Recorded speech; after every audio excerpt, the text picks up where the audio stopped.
Well, it is an image that has enraged people across the nation. And tonight, for the second preseason NFL game, 49ers quarterback Colin Kaepernick has refused to stand for the national anthem. He says he will not stand until there is justice in this country for those wrongfully killed at the hands of police.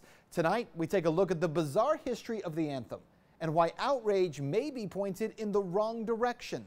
This is a reality check you won't see anywhere else. When there's significant change, and I feel like that flag represents what it's supposed to represent, and this country is representing people the way that it's supposed to, I'll stand. Well, that was San Francisco 49ers quarterback Colin Kaepernick explaining why he says he will not stand for the national anthem. The internet, as you know by now, has exploded over the decision to sit, including fans setting fire to Kaepernick's jersey.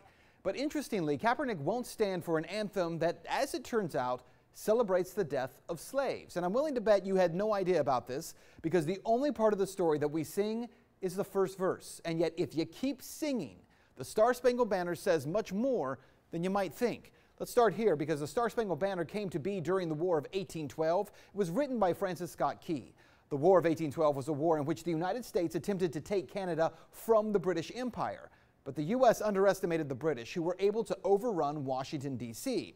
The banner itself, it was written in 1814 about the Battle of Fort McHenry in Baltimore.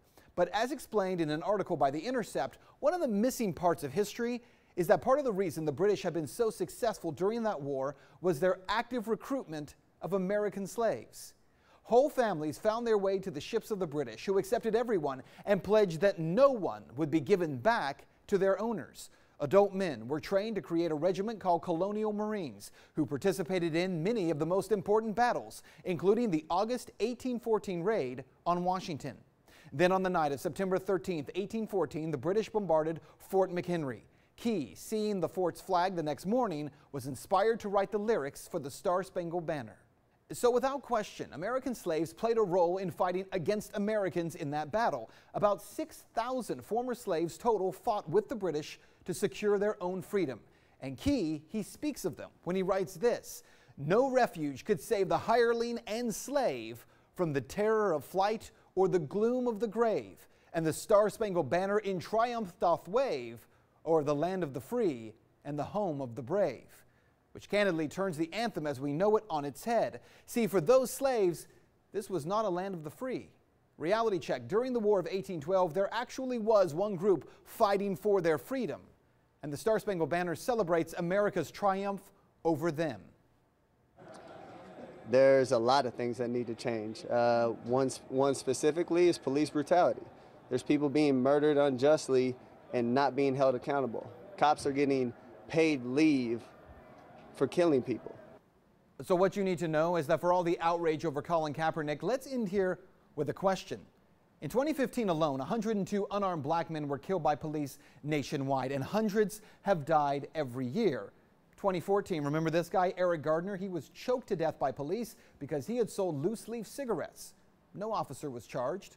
12-year-old Tamir Rice in 2014, he was shot to death within 2 seconds of officers arriving on the scene while holding a toy gun on a playground in Cleveland. And no officer was charged there either. Even this year, 2016, Philando Castillo, he was shot to death in Minneapolis. He had a concealed carry license.